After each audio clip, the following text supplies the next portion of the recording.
Amis téléspectateurs, bonsoir. Merci de préférer la télévision catholique du Bénin, Lumen Christi TV. C'est l'heure de l'information. Voici le sommaire. À l'occasion de la fête de l'Ascension du Seigneur, les fidèles de la paroisse Saint-Jean-Baptiste de Cotonou ont perpétué la tradition en vivant cet événement avec ferveur et joie. On en parle dans cette édition. Chargées de vivres, de médicaments et de tissus, les femmes catholiques de l'archidiocèse de Cotonou ont commémoré la fête des mères avec les pensionnaires du centre psychiatrique de Djako. Les détails dans un instant. Deuxième audience générale du pape Léon XIV. Fidèles et pèlerins spirituellement nourris pour plus témoigner de l'amour du prochain. La substance dans cette édition. À nouveau, bonsoir. La paroisse Saint-Jean-Baptiste de Cotonou a célébré ce jeudi la fête de l'Ascension, commémorant ainsi la montée de Jésus au ciel. Une célébration empreinte de foi, vécue joyeusement par les fidèles. Suivez ce reportage pour plus de détails.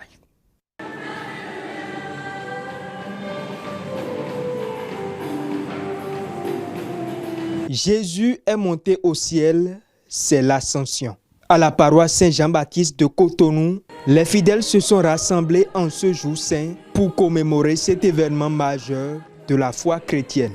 Une célébration toute particulière marquée par la joie des fidèles. Lors de son homélie, le Père célébrant rappelle que la fête de l'Ascension nous interpelle sur notre mission de disciples appelés à poursuivre l'œuvre du Christ sur la terre et exhorte les fidèles à refléter la présence du Seigneur dans leur quotidien. L'Ascension du Seigneur nous rappelle notre mission de disciples. Nous voyons que quand Jésus est monté, il a envoyé les disciples en mission. Ils doivent aller porter la bonne nouvelle aux confins de la terre, aux quatre coins du monde.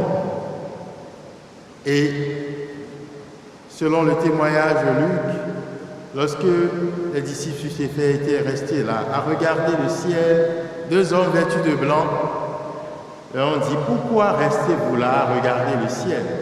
Ces hommes vêtus de blanc, qui sont certainement les anges, leur rappelaient qu'il ne s'agit pas de rêver, mais d'aller dans le monde pour annoncer la bonne nouvelle, de commencer leur mission. Parce que, en fait, à l'Ascension, une nouvelle page se tourne, la page de la présence visible du Christ se tourne pour faire place à sa présence à travers l'Église et à travers l'Esprit. Alors en célébrant cette fête et en nous réjouissant, nous devons nous rendre compte que le Seigneur veut plutôt que nous puissions prendre à nouveau frais l'engagement de manifester sa présence dans nos milieux de vie, dans nos milieux de travail, partout où nous passons. C'est ce qu'il attend de nous. Et fêter l'Ascension aujourd'hui, cela doit être cela. Manifester que Jésus est présent. Manifester sa souveraineté, sa présence partout où le mal se révèle. Nous devons opposer le bien, nous devons opposer l'amour. Et c'est dans une grande joie que les fidèles ont célébré la fête de l'Ascension, repartant chez eux le cœur rempli d'espérance et de reconnaissance. L'Association des femmes catholiques de l'archidiocèse de Cotonou ont commémoré la fête des mères édition 2025 au Centre national hospitalier universitaire de psychiatrique à Cotonou, au quartier Djako. Cette belle journée a été marquée par une messe d'action de grâce, remise de dons ainsi qu'un festin en famille. Le point avec Immaculée Adoimbo et Marianne Bossemende. La fête des mères célébrée autrement de la plus belle des manières par les femmes catholiques de l'archidiocèse de Cotonou. Ce dimanche matin, elles ont donné le sourire aux pensionnaires du Centre national hospitalier universitaire de psychiatrie de Djako par des dons sanitaires, alimentaires, vestimentaires et autres. Nous avons décidé de faire le sacrifice, de sortir de la maison, de sortir de nos familles, pour porter du bonheur à nos frères et sœurs. Parce que étant maman, nous sommes porteurs d'amour, nous sommes porteurs de joie, nous sommes porteurs de bonheur. Le but de cette action est de donner le sourire aux pensionnaires de ce centre et de manifester leur solidarité. C'est des gens que qu'on considère généralement comme diminués.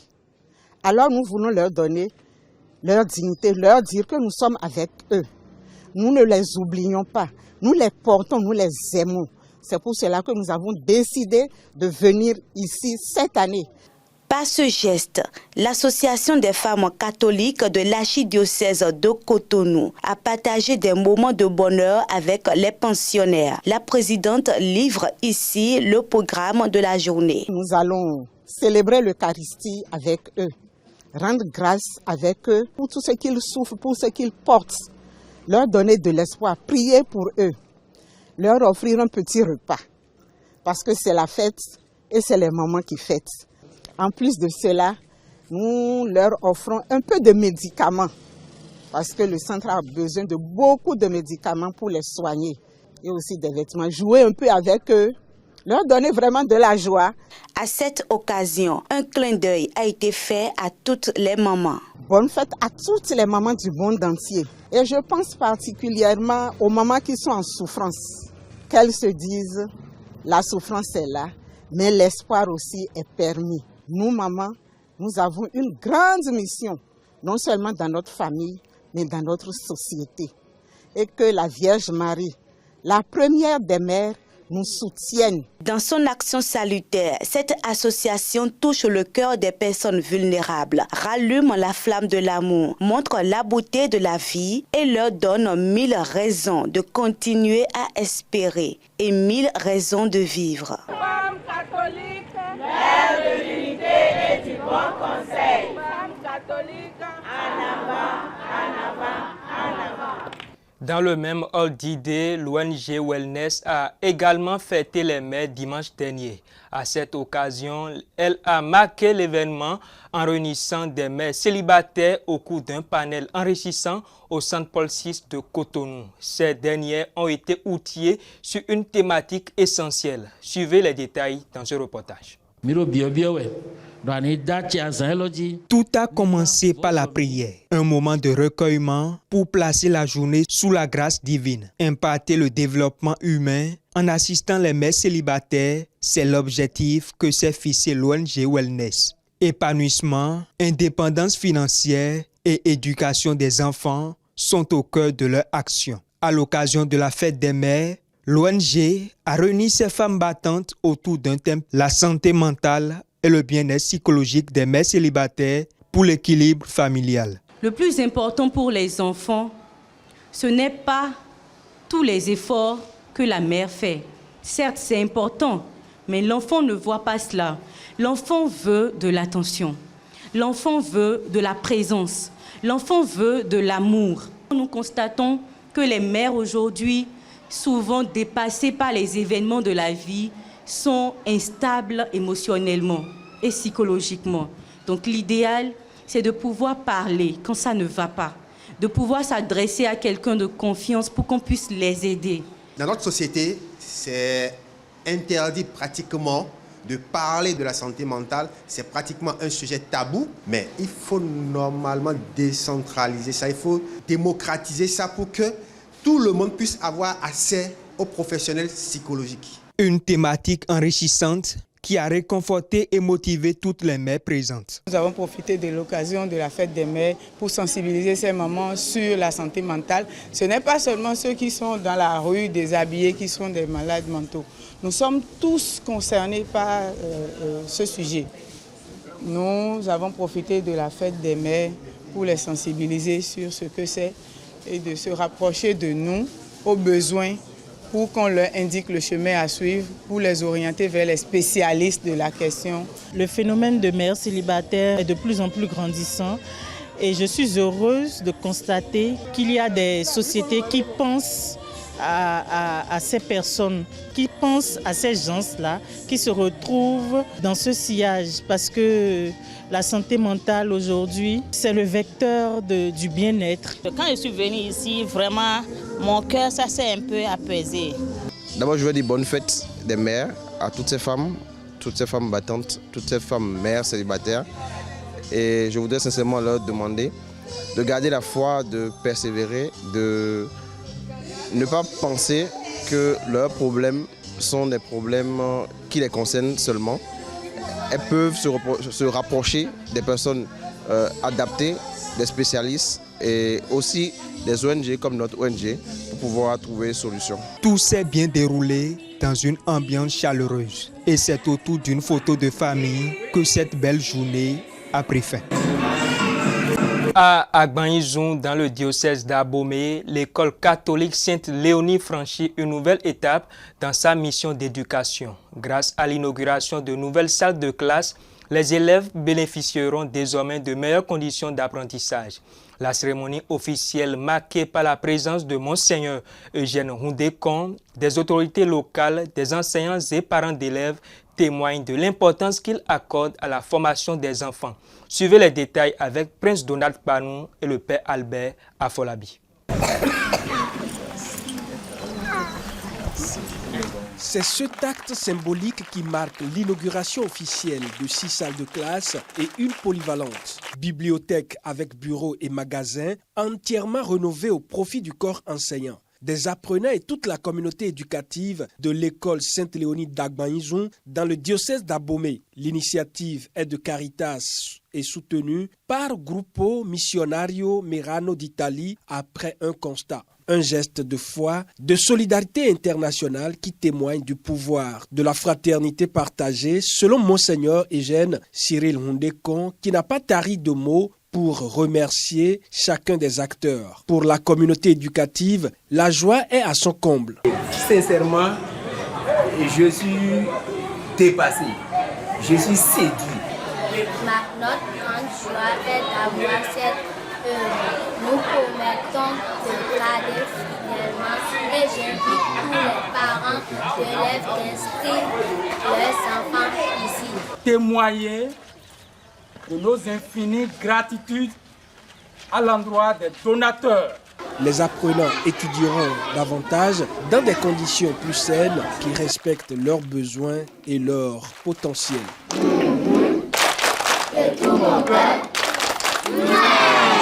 Le pape Léon XIV s'est prêté à son audience générale ce mercredi 28 mai.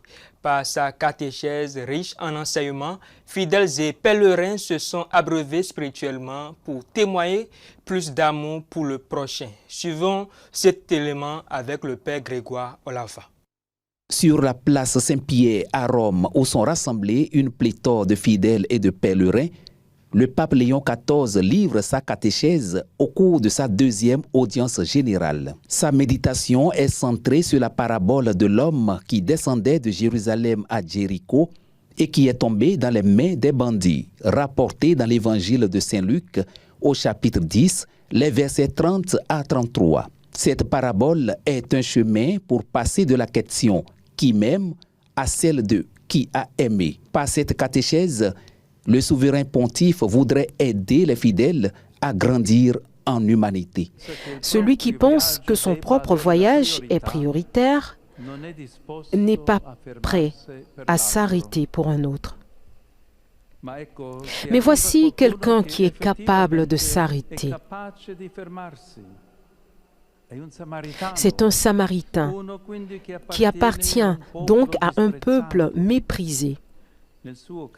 Dans son cas, le texte ne précise pas la direction, mais dit seulement qu'il était en voyage. La religiosité n'a rien à voir ici. Ce Samaritain s'arrête simplement parce qu'il est un homme devant un autre homme qui a besoin d'aide. La compassion s'exprime par des gestes concrets. L'évangéliste Luc s'attarde sur les actions du Samaritain que nous appelons bon, mais qui dans le texte est simplement une personne. Le Samaritain se fait proche, parce que si l'on veut aider quelqu'un, on ne peut pas penser à se tenir à distance. Il faut s'impliquer, se salir, peut-être se contaminer. Il pense ses blessures après les avoir nettoyées avec de l'huile et du vin. Il se charge sur sa monture, c'est-à-dire qu'il le prend en charge parce qu'on aide vraiment, si l'on est prêt à sentir le poids de la douleur de l'autre. Il l'emmène à l'hôtel où il dépense de l'argent, 2 deniers, plus ou moins 2 jours de travail. Et il s'engage à revenir et éventuellement à payer à nouveau, parce que l'autre n'est pas un colis à livrer, mais quelqu'un dont il faut prendre soin. Chers frères et sœurs, quand serons-nous capables, nous aussi, d'interrompre notre voyage et d'avoir de la compassion, quand nous comprendrons que cet homme blessé sur la route représente chacun d'entre nous? Et alors, le souvenir de toutes les fois où Jésus s'est arrêté pour prendre soin de nous, nous rendra d'autant plus capables de compassion. Prions donc afin de pouvoir grandir en humanité, de telle sorte que nos relations soient plus vraies et plus riches de compassion. Demandons au cœur du Christ la grâce de partager toujours plus ses propres sentiments. Plaise au Seigneur que cette catéchèse aide les fidèles à vraiment être humains. Que nous réserve le journal La Croix du Bénin cette semaine? Suivons la revue des titres avec le Père Romaric Diokhosou. Amis téléspectateurs de la chaîne catholique Lumen Christi TV, bonsoir. Le numéro 1814 de l'hebdomadaire catholique La Croix du Bénin vient de paraître. À sa une, nous pouvons lire en manchette « Symposium de la COSMAM, concevoir la vie consacrée comme porteuse d'espérance ». C'est dans la rubrique « Ici et ailleurs » que le journal a fait savoir la tenue du Symposium de la Confédération des conférences des supérieurs majeurs d'Afrique et de Madagascar du 23 au 25 mai 2025 à Pretoria en Afrique du Sud. La rencontre a connu la participation de plus de 400 consacrés dont plusieurs Béninois. L'article qui nous renseigne est à lire à la page 5. Dans la même rubrique, le journal La Croix du Bénin a titré « Chefferie traditionnelle, ne pas se tromper de débat ni de priorité ».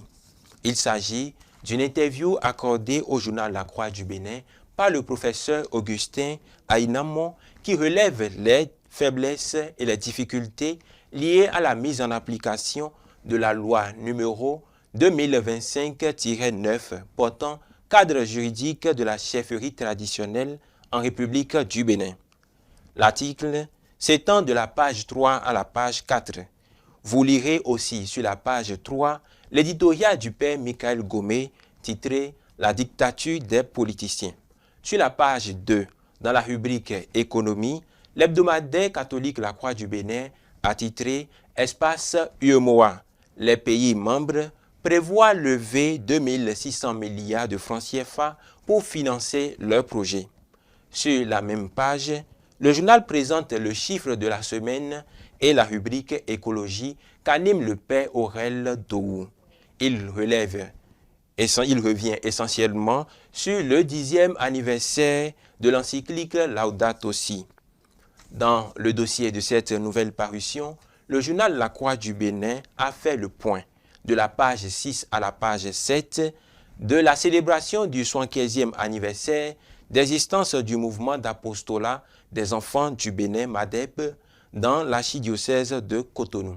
La dite célébration a eu lieu du 24 au 25 mai 2025 au cours secondaire Notre-Dame des Apôtres de Pégamin à Cotonou et a rassemblé plus de 600 enfants.